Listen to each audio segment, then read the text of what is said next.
Okay, we're gonna try and get this over with in one shot because I do not want to edit audio and my throat hurts. So if this is bad, oops. Okay, let's try not to stutter. OCs. It seems that most people who make art or whatever have little guys that they make up for various reasons. Making up characters that you can mold to be anything you like. I never really had that much fun with OCs, as others seem to.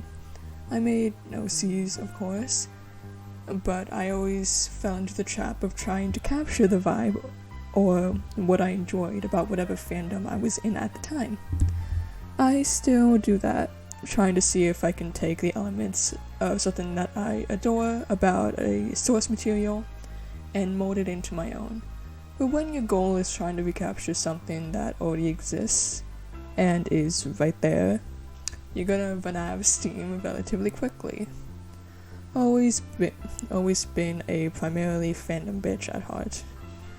This doesn't mean I didn't come up with ideas that I still think are really cool, but if I were to do anything with them, I would think other people would need to be involved. And there are exceptions to what I have said. I've made a small amount of completed things that were based off of vibe alone that I enjoy. What am I here for again? When I was in the 5th or 6th grade, I don't know, I tried to write a book based off a fanfiction for a fandom I'm not gonna tell you. Do I know exactly what the fanfiction is called? Yes. Do I also have the tab opened on my old iPad that I first kept open because I wanted to finish reading it, but now it's just there for nostalgia reasons and I don't want to close it? Yeah.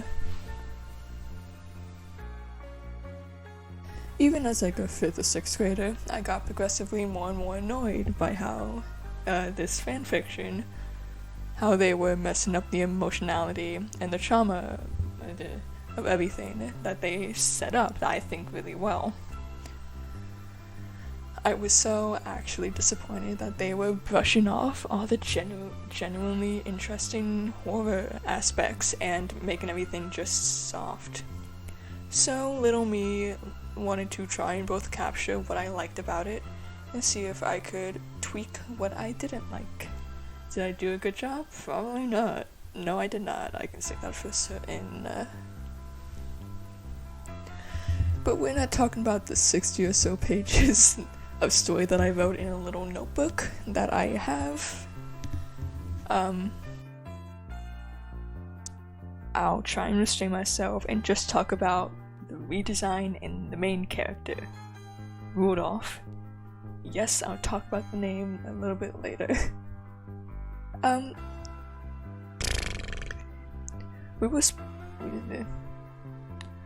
the story, we were supposed to check up on him in various stages: kid, teen, and young adult.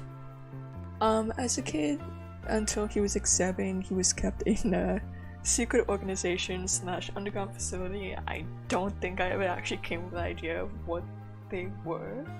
I was just trying to copy the fanfiction.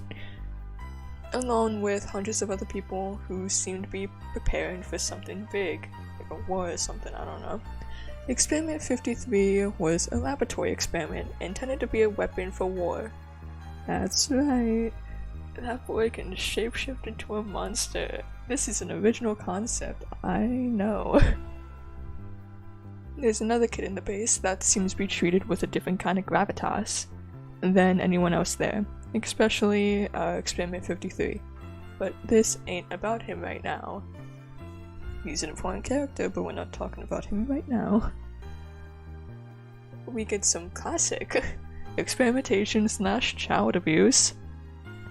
At 7, he was taken away from the facility to be secretly raised in a small town deep in the woods, away from the facility.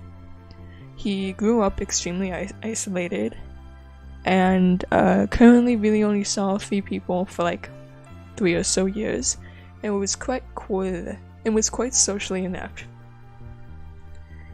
And things led to another. He accidentally became a town cryptid, and as time goes on, people start coming into the woods trying to find evidence of him. Rudolph is unaware. He sometimes tries to initiate contact, but is too socially awkward to climb down from that damn tree. Which is still a concept that I like. I like the idea of just a fucking kid accidentally becoming a cryptid. I think that's funny. So I'm keeping that. Stuff happens, and it ends right before he goes to public school. He kinda has a bland personality, besides from being kinda traumatized only sometimes, and maybe a little sassy. I'm not good at personalities. Like, I'm not even good at identifying them in real people. With characters, what I normally do is just identify what they would and wouldn't do, and justify that with the source material.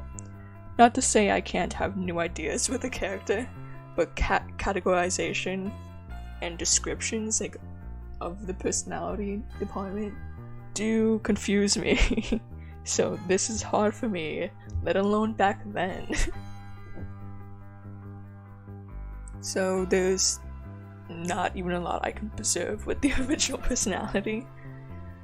So how about we make him bland, but like intentionally? Like a man of few words and chill. But if this is a recording, I'm gonna fucking freak out. Hold on. Okay, we're still going.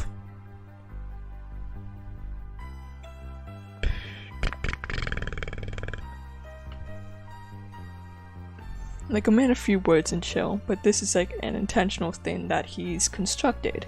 Like being chill was first made to mask not knowing how to react to things after being expected to never have emotions. But after being in an actually calm setting, it became actually cemented as a just go with the flow attitude. Just kinda unemotive. The kind of guy you tell a joke to and he'd say, "That's funny," but never actually laugh. Like, it would have been there already, but like not really a mask now. Then, the go with the flow attitude also very much encouraged by the people who helped him escape, because in trying to protect him, they had to preset. They had a preset like for him. What the fuck did I write there?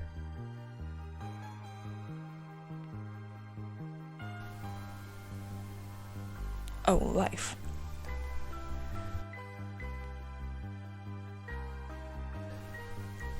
Because in trying to protect him, they had a preset life for him that can basically be fully lived, without ever going outside.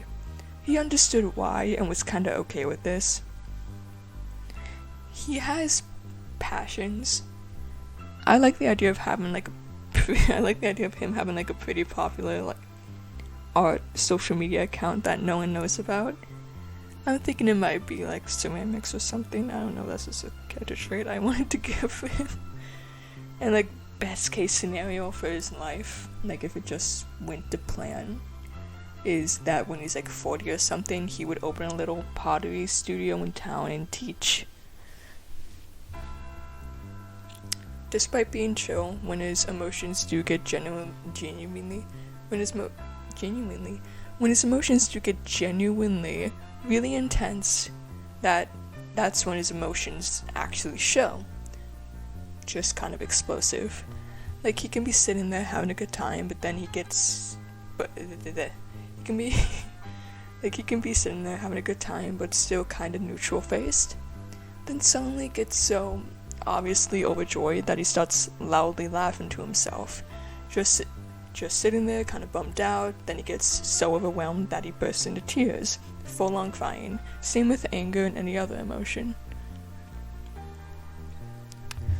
With the actual design, I wanted to work with a very small detail from the original, a detail that I don't think was intentional. The way that he doesn't really identify with his own body. There's a scene where he looks into a photo and feels the need to actively identify that he's in the photo. Listen off characteristics before saying that's him. I'm pretty sure that was just an attempt of a fun way to say what the character looked like. Because I know I intentionally didn't do that until that moment, and an intentional choice that I did make but I didn't write down was that there were no mirrors in the facility when he was being raised there.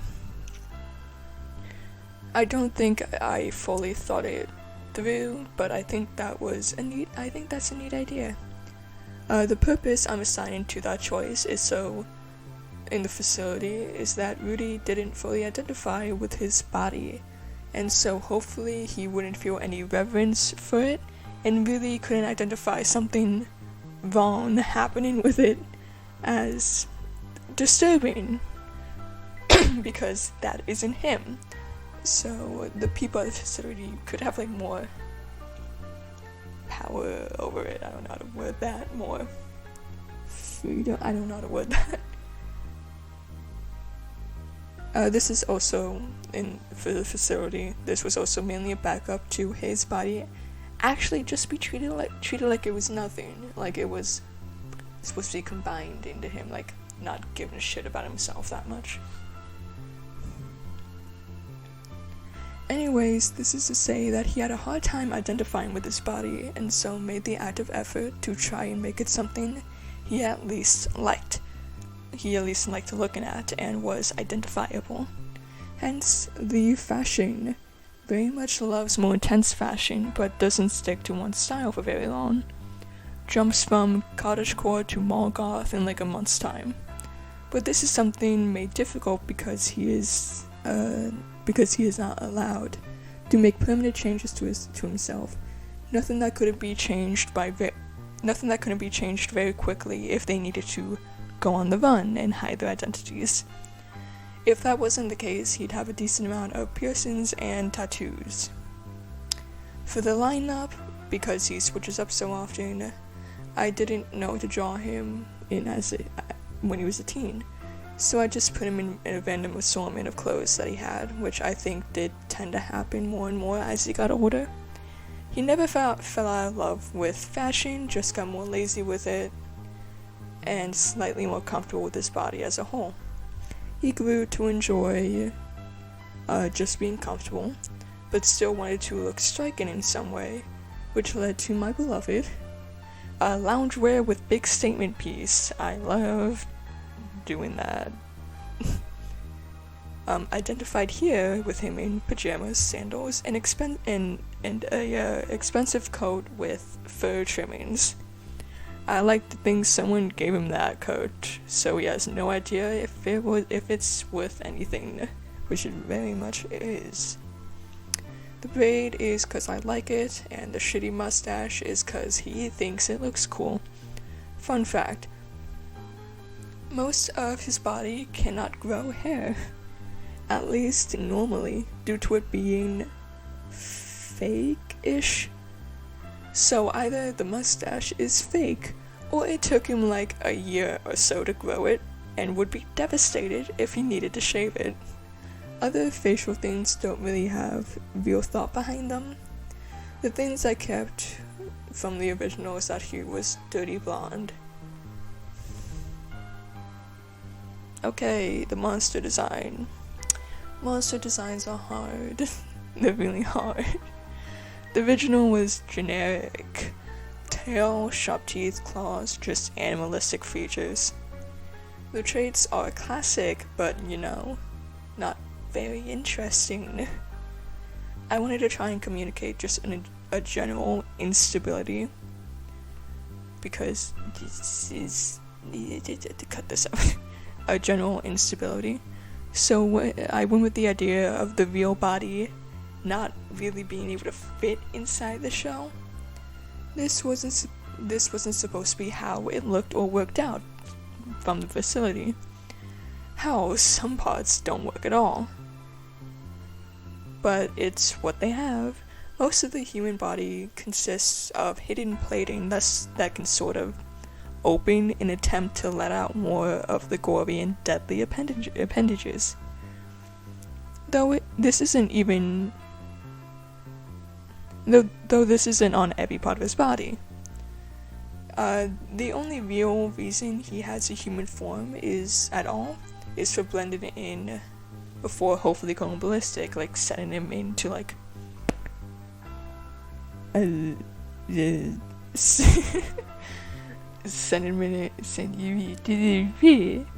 sending him in like on a covert mission or whatever before just setting him loose. The plating is skin but functions more so like armor. There is bone or cartilage-like substance that is beneath each plating, so most attacks on the skin only goes skin deep. But when the plating opens, it exposes basically raw muscle and bone, so it is quite sensitive, though it is not necessarily like deadly for it to be open like it would be with a normal bone or muscle. You know what I mean. This is fantasy, whatever, sci-fi, I don't know, man.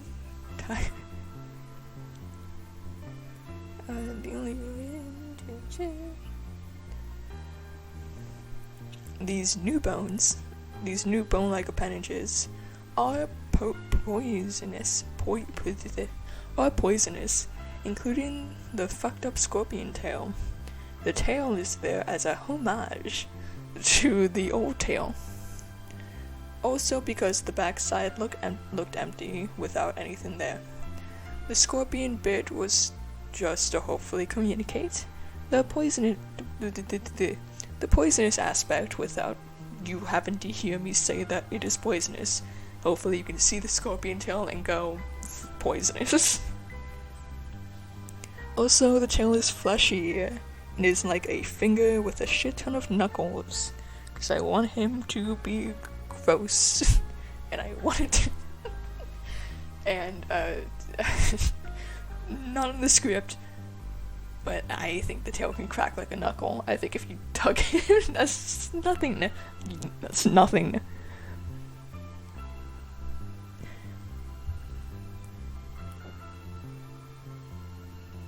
Oh God, it's so quiet. The skin layer can move, normally including the fake mouth, but there's nothing in the fake mouth. It would just kind of look like a flesh hole with weird lines and air holes in the back. The tongue and everything is in the real mouth, and that is also where he's actually talking from. He's mastered the art of ventriloquism, and the fake mouth just copies what is being said. When he was young, it was kind of hard for him to talk, because it sounded like he was talking through gritted teeth, because that's what he was doing. And like his mouth often didn't even try to copy what he was being said, so it came off as like really off-putting. The talking can sometimes look unnerving because again, he's just mouthing words, and accidentally opening his mouth can look odd because nothing's in there. This leads to him often speaking like with new people while covering his mouth, wearing something over his mouth, or just trying not to open his mouth that wide. This is a way I can incorporate something from the original. He was supposed to wear face coverings while outside to hide sharp teeth. So now instead of just sharp teeth, I made it infinitely more complex.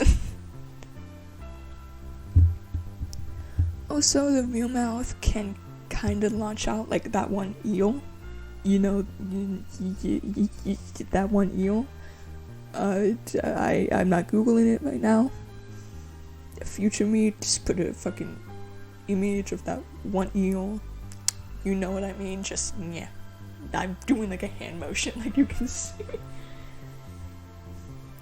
The whole thing was meant to look like an insect, kinda like an exoskeleton, and the new limb is meant to be like clearly inhuman and like insect stubby, sharp things. Those are like all fucking sharp doodads that they have.